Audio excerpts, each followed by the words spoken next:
Kembali lagi dengan aku Diza, mahasiswa agribisnis dari Universitas Riau. Kali ini aku akan mempresentasikan mengenai evaluasi penyuluhan pertanian. Pernah nggak sih kita merasa kayak kita udah capek-capek nih buat kegiatan penyuluhan, tapi hasilnya kayak gitu-gitu aja?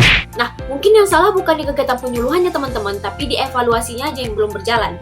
Evaluasi itu ibarat cermin. Melalui evaluasi, penyuluh bisa lihat nih, oh ternyata kegiatan kita tuh atau program kita udah bagus nih di bagian sini, tapi yang kurangnya di bagian sini aja. Jadi sebenarnya penyuluhan itu kegiatan evaluasi itu bukan untuk menyalahkan siapa-siapa teman-teman, tapi untuk melihat dan mempelajari di mana letak salahnya sehingga lebih baik lagi ke depannya. Oke, jadi sebenarnya kegiatan evaluasi penyuluhan itu apa sih gitu kan? Jadi gampangnya gini teman-teman. Evaluasi itu adalah proses untuk menilai sejauh mana proses penyuluhan atau tujuan dari penyuluhan ini tercapai.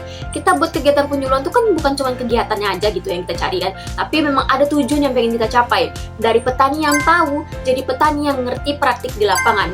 Artinya, kita tuh bukan bukan cuma ngelihat dari hasilnya, tetapi juga prosesnya.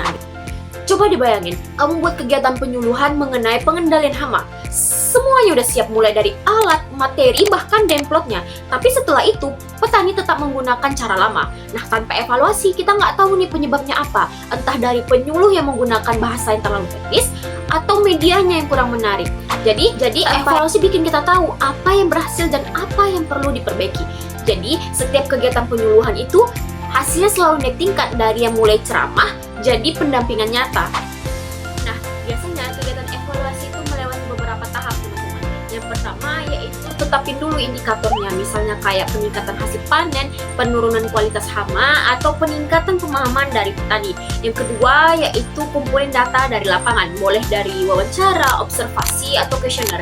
Yang ketiga yaitu analisis hasilnya dan bandingkan dengan tujuan yang udah ditetapin dari awal. Dan yang terakhir adalah kasih umpan balik biar kegiatan berikutnya tuh lebih efektif. Simple kan teman-teman, tapi hasil gede banget.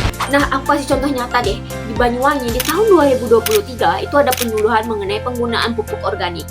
Dan setelah dievaluasi, hasil keren banget. Sekitar 70% petani itu beralih dari pupuk kimia.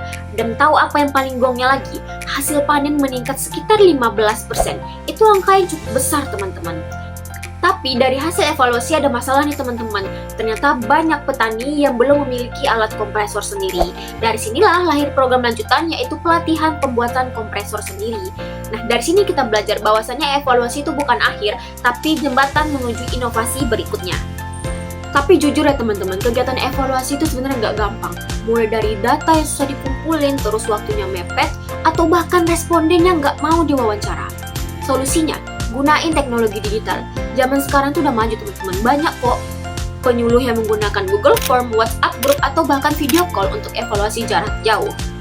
Kalau menurut Bapak Suharyanto DDK, transformasi digital di dunia penyuluhan itu bisa membuat proses evaluasi jauh lebih cepat, akurat, dan efisien. Jadi nggak perlu nunggu laporan berminggu-minggu. Jadi intinya tuh gini teman-teman, evaluasi itu bukan sekedar formalitas, tapi sebuah langkah penting agar penyuluhan pertanian bisa terus berkembang, menyesuaikan zaman, dan tetap relevan dengan petani. Karena kalau penyuluh belajar dari hasilnya, petani akan terus berkembang dari pengalamannya. Dan dari situlah pertanian Indonesia bisa tumbuh bareng, lebih cerdas, mandiri, dan berkelanjutan.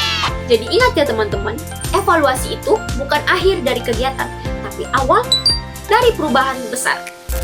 Sekian yang bisa saya sampaikan, saya pamit undur diri. Bye-bye.